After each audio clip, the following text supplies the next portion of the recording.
मैं तो अन्याय के खिलाफ लड़ा हूं। मैं तो अन्याय के खिलाफ लड़ा हूं, इसलिए आपको बधाई देने के लिए यहां खड़ा हूं। आपका अनुभव बहुत ही बड़ा है।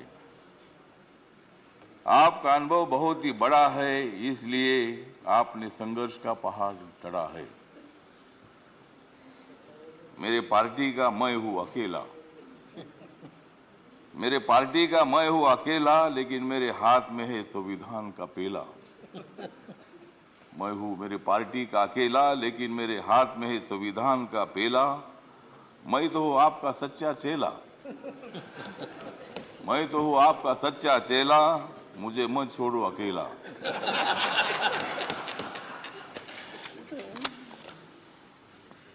जिन्होंने उपराष्ट्रपति का सर किया है गढ़, जिन्होंने उपराष्ट्रपति का सर किया है गढ़, उनका नाम है धनखड़। हमें मिलकर उखाड़ देनी है विषमता की जड़।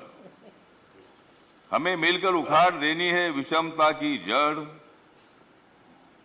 इसमें जरूर सफल होंगे आदरणीय धनखड़। हाउस में जो सदस्य करेंगे फ्रैक्शन, हाउस में जो सदस्य करेंगे फ्रैक्शन, उनके ऊपर होनी चाहिए कड़ी एक्शन।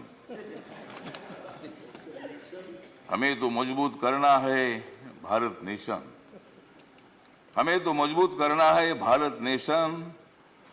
हंगामा करने की हमें नहीं चाहिए फैशन। तो हमें पूरा विश्वास है कि आप बहुत बड़ा संघर्ष करते करते यहाँ पहुंचे हैं। गांव से आकर किसान के बेटे के माध्यम से आप इतने बड़े उच्च पद पर आए हैं। इसमें आपका अनुभव, आपका बहुत बड़ा संघर्ष है। बहुत बड़ा काम आपने किया है। आपने पश्चिम बंगाल में गवर्नर का जो काम किया है, बहुत बड़ा वहाँ चैलेंज था। वहाँ काम करना बहुत बड़ा मुश्किल था, लेकिन आपने बंगाल में बहुत अच्छा काम किया है। और बंगाल में अच्छा काम आपने किया है, इसीलिए आपको यहाँ लाने की कोशिश जरूर हुई है। मतलब आप एक संघर्षशील नेता है।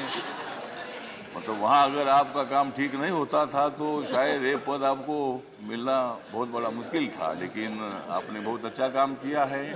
ठीक बात है, बंगाल भी अपना ही है, सभी बंगाल के नेता भी अपने हैं। देश का एक वो राज्य है, और कोई भी राज्य हो, यहाँ किसी पार्टी की सत्ता आती है जाती है, कोई मुख्यमंत्री होता है, कोई नहीं होता है। कभी हम भी मतलब 3 बार सांसद रहे लोकसभा में, और मैं शिरडी में मैं हार गया, लेकिन मैं घर में बैठा नहीं, मैं घूमता रहा। मैं कांग्रेस पार्टी के साथ रहा। कांग्रेस पार्टी के मेरे सभी दोस्त हैं, समाजवादी पार्टी के मेरे दोस्त हैं, कम्युनिस्ट पार्टी के मेरे दोस्त हैं, और अभी बीजेपी के मेरे दोस्त हैं। मैं सब बीजेपी के साथ में आया हूँ, और भारतीय जनता पार्टी के साथ मैं इसलिए आया हूँ कि मुझे शिरडी में हारा गया। मुझे मंत्री नहीं बनाया, फिर मैं उधर क्या करूं। तो इसीलिए मुझे मतलब कांग्रेस पार्टी को छोड़ना पड़ा, और मैं नरेंद्र मोदी जी के नेतृत्व में सबका साथ सबका विकास दिख रहा है सारा प्रकाश। मतलब ये जो प्रकाश दिख रहा है, तो नरेंद्र मोदी जी के नेतृत्व में मैंने निर्णय ले लिया कि मैं बाबा साहब अम्बेडकर जी का अनुयायी हूँ। बाबा साहब अम्बेडकर जी ने सत्ता में आना चाहिए बताया है। मेरी अकेली पार्टी सत्ता में नहीं आ सकती है, किसी के साथ मिलकर ही सत्ता में आ सकता हूँ। और मेरे पार्टी का मुझे लोग पूछते हैं कि तुम्हारा पार्टी का एक भी लोकसभा में मेंबर नहीं है, तो भी आप मंत्री कैसे हैं। तो मैंने बोला, आप माननीय नरेंद्र मोदी जी को जाकर पूछो, मतलब मैं कैसा मंत्री हूँ। मतलब मैं अकेला हूँ, लेकिन मेरे पार्टी के लोग पूरे देश भर में है। नॉर्थ ईस्ट में मेरी पार्टी सभी पार्टी है, और मुझे बोलने का मौका दीजिए। मुझे मालूम है कि आप बहुत अच्छे आदमी हैं, और मैं आपको, हाँ, आप मुझे हर बार बोलते थे कि हमको कविता सुनाओ। अगर आप मुझे ज़्यादा बोलने के लिए देंगे तो मैं कविता सुनाऊंगा, नहीं तो एक भी कविता नहीं सुनाऊंगा। तो ठीक बात है, तो इसीलिए मतलब कविता सुनाता भी रहूँगा। और आप एक अनुभव है, तो इसीलिए अपोजिशन को भी आप मौका दीजिए। हंगामा करने के लिए मौका दीजिए, लेकिन एक आधा दिन हंगामा करने के लिए मौका दीजिए, दूसरे दिन एक्शन होना चाहिए और हाउस का काम भी मतलब चलना चाहिए। इसीलिए आप एक सर्वोच्च हाउस के आप चेयरमैन बन गए हैं। इसीलिए मैं, मेरी जो आरपीआई है, रिपब्लिकन पार्टी है, गरीबों की पार्टी है, दलितों की पार्टी है, इस पार्टी की तरफ से मैं आपके साथ हूँ। मैं हमेशा आपको साथ देता रहूँगा और आप मुझे बोलने का मौका देते रहो। जय जय भीम, जय भारत।